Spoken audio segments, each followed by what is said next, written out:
सम्मान्य सभामुख महोदय, सम्मानित सभाको यस बैठकमा म मेरो संयुक्त राष्ट्र सङ्घको महासभामा सहभागिता र चीन भ्रमणको जानकारी गराउन उपस्थित भएको छु। म सम्मानित सदनको ध्यानाकर्षण गराउन चाहन्छु।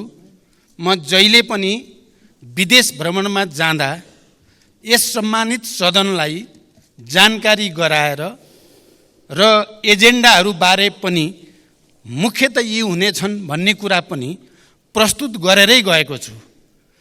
भारत भ्रमणमा जाँदा पनि मैले सम्मानित सदनलाई जानकारी गराएरै गएको थिएँ र अहिले संयुक्त राष्ट्रसङ्घ र चीनको भ्रमणमा जाँदा पनि मैले सम्मानित सदनलाई जानकारी गराएको स्मरण गराउन चाहन्छु।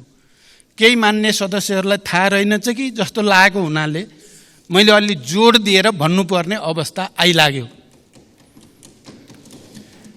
यी भ्रमणका बारेमा जानकारी गराउनु पूर्व सर्वप्रथम म दुईवटा विषयमा सम्मानित सदनलाई जानकारी गराउन आवश्यक ठान्दछु। एक, आजै बसेको मन्त्री परिषदको बैठकले सुनको अवैध पैठारी तस्करी नियन्त्रणका लागि सुझाव सहितको प्रतिवेदन पेश गर्न जाँचबुझ आयोग ऐन 2026 को दफा 3 को उपदफा 2 बमोजिम उच्च अदालतका पूर्व न्यायाधीश श्री दिल्लीराज आचार्यको अध्यक्षतामा पूर्व प्रहरी अतिरिक्त महानिरीक्षक श्री सहकुल बहादुर थापा, पूर्व सहसचिव श्री किशोर जङ कार्की र पूर्व सहसचिव श्री प्रेमराज जोशी रहेको जाँचबुझ आयोग गठन गर्ने निर्णय भएको छ। 2, नेपाल आयल निगमले हिजोदेखि लागू हुने गरी पेट्रोलियम पदार्थको मूल्यमा गरेको वृद्धि आसन्न चाडबाड र उपभोक्ता हितलाई पनि ध्यान राखी तत्काल फिर्ता लिन मैले निर्देशन गरे बमोजिम नेपाल आयल निगमले सो मूल्य वृद्धिको निर्णय फिर्ता लिई पुरानै मूल्य कायम गरेको छ। म मान्य सदस्यहरूलाई जानकारी के गराउन पनि आवश्यक ठान्दछु भने अघि एकजना मान्य सदस्यहरूले सरकार बाहिरबाट प्रधानमन्त्री आउँदा आउँदै जनतालाई भन्नुभयो, त्यो मेरो जानकारीमा थिएन र प्रधानमन्त्री या सम्बन्धित मन्त्रालयको पनि निर्णयभन्दा केही महिना अगाडि आयल निगम बिस्तारै पहिलाको ऋण चुक्ता गरेर नाफातिर गइरहेको स्थितिमा सायद यो उपयुक्त समय हो अटो प्राइसिङमा जाने भन्ने भएको थियो। त्यसैको आधारमा भएको थियो, जुन अहिलेको जनताको पीर मर्का, जनताको भावना र आवश्यकता विपरीत थियो।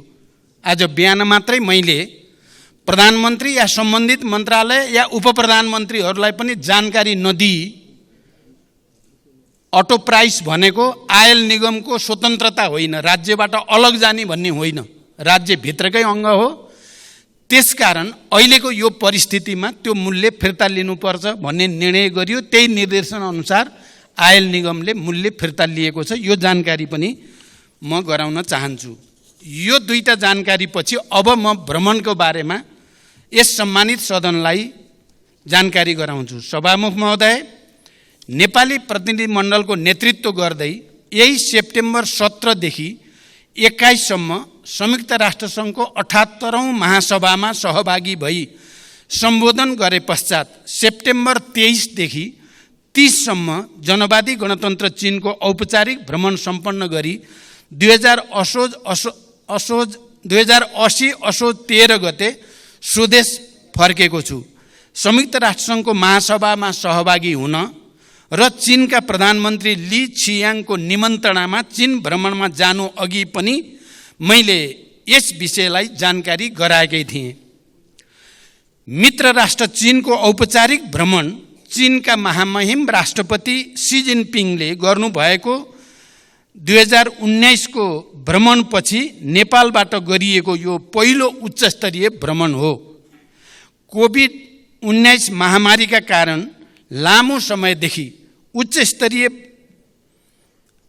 स्तरमा कुनै भ्रमण नभएको सन्दर्भमा मेरो भ्रमणले नेपाल र चीन बीच आपसी विश्वासको वातावरणलाई सुदृढ गर्दै दुवै देशबीच रहिआएको ऐतिहासिक सम्बन्धको समग्र पक्षलाई थप प्रगाढ बनाउन महत्त्वपूर्ण भूमिका खेलेको विश्वास लिएको छु।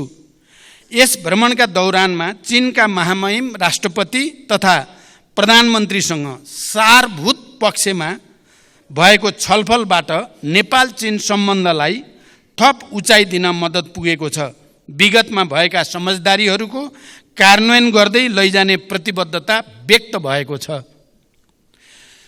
चीनका महामहिम राष्ट्रपति र प्रधानमन्त्रीसँग प्रतिनिधिमण्डल स्तरीय वार्ता र छलफल हुँदा चीनसँगको व्यापार, लगानी, अन्तर्देशीय यातायात सञ्जाल र आर्थिक सामाजिक साझेदारी वृद्धि गर्दै लैजाने दिशातर्फ हाम्रो सम्बन्ध केन्द्रित रहनुपर्ने मैले राखेको धारणाप्रति महामहिम राष्ट्रपति र प्रधानमन्त्रीले चीनको पूर्ण समर्थन रहेको बताउनु भयो। उच्चस्तरीय भेटहरूमा नेपालको उत्तरी सीमा क्षेत्रमा चीन तर्फबाट प्रसारण लाइन निर्माण, नेपाल र चीनको सिमानामा रहेको भूभागमा केन्द्रीय विद्युत प्रसारण प्रणालीबाट विद्युतको पहुँच पुर्याउन नसकिने स्थानहरूमा सौर्य प्रणाली जडान, विभिन्न सडक निर्माण तथा स्तरोन्नति, स्वास्थ्य तथा कृषि क्षेत्रमा सहयोग विस्तार, कोभिडपछि अवरुद्ध भएका साथै परम्परागत सीमा नाकाहरूको पुनः सञ्चालन, सीमा नाकामा नेपालतर्फ पूर्वाधार निर्माण, अत्याधुनिक प्रयोगशाला निर्माण जस्ता पूर्वाधार विकासका बारेमा केन्द्रित भएको थियो। यसै गरी नेपाल चीन बीचको जनस्तरको सम्बन्धलाई प्रगाढ बनाउन पोखरा अन्तर्राष्ट्रिय विमानस्थलहरूमा चीनबाट सोझै हवाई उडान गरिनुका साथै विज्ञान र प्रविधिको क्षेत्रमा सहकार्य गर्ने, द्विपक्षीय व्यापार विस्तार गर्ने विषयमा समेत विस्तारपूर्वक छलफल भयो।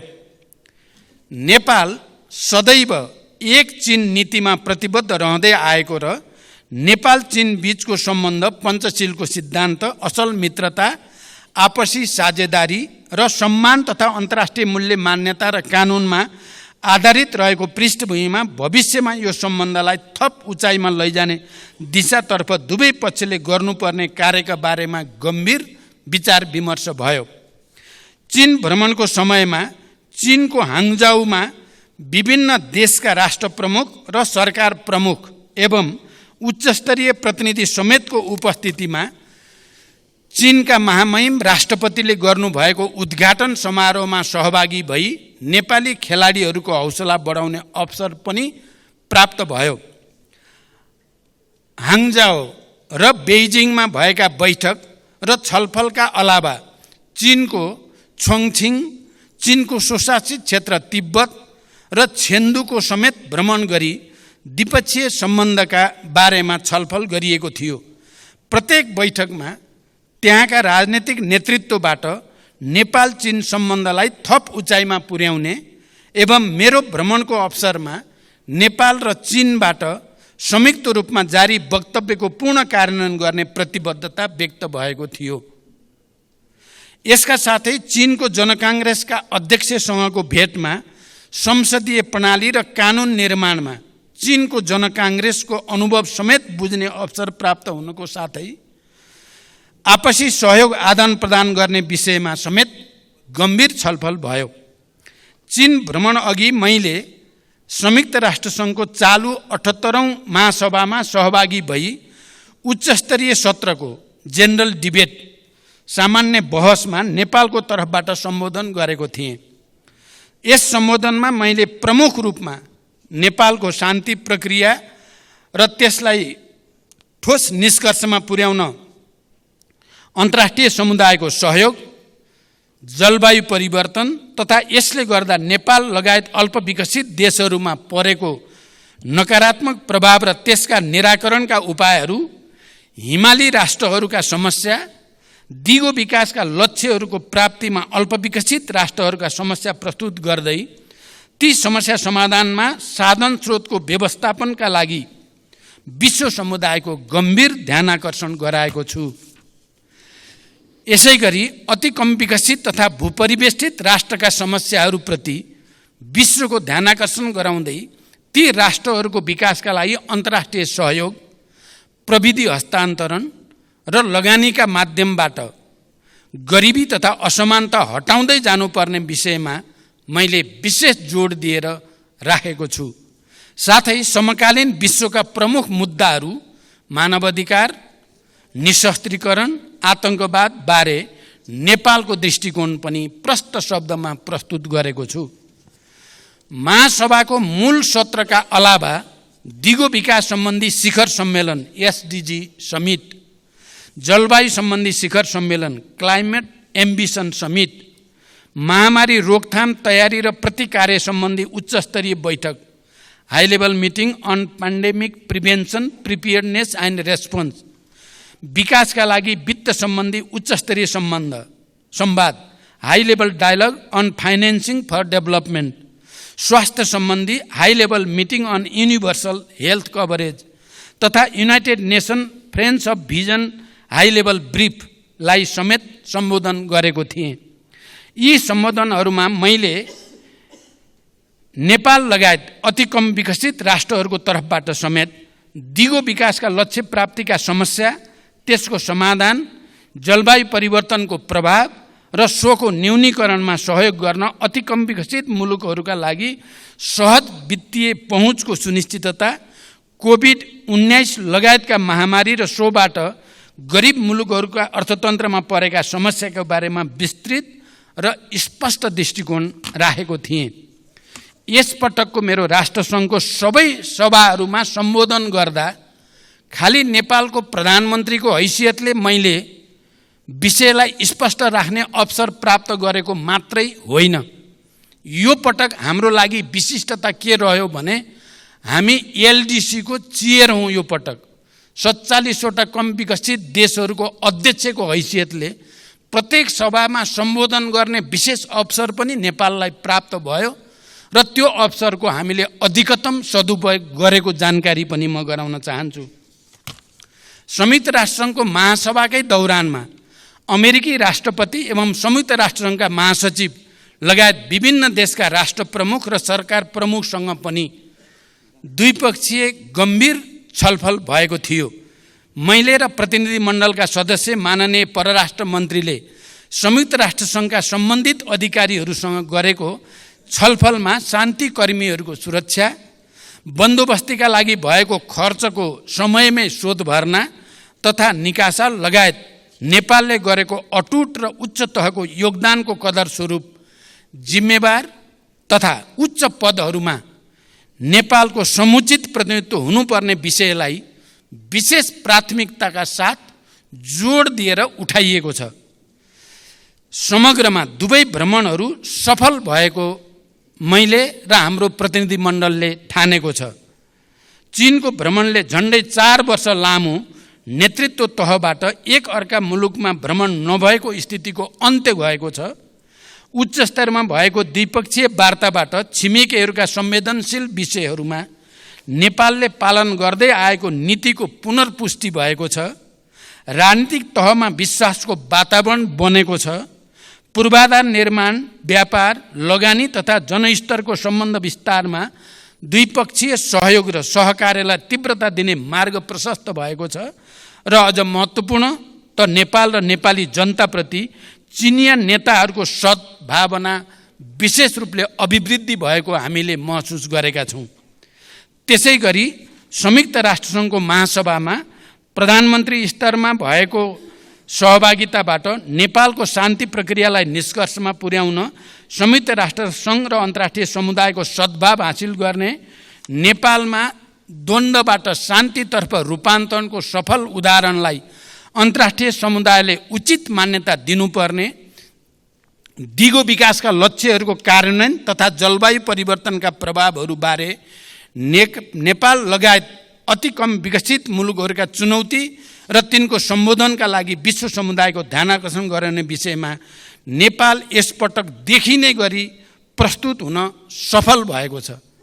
सभामुख महोदय, साँच्चै नै एलडिसीको चेयरको हैसियतले पनि, क्लाइमेट चेन्जको सबभन्दा बढी असर परेको क्षेत्रको हैसियतले पनि, शान्ति प्रक्रियालाई अन्तिम निष्कर्षमा पुर्याउने र विश्वलाई नै शान्तिको एउटा नयाँ सन्देश दिने सन्दर्भमा पनि यो पटक संयुक्त राष्ट्र सङ्घको महासभामा देखिने गरी नेपाल, सुनिने गरी नेपाल स्थापित भएको महसुस हामीले गरेका छौँ।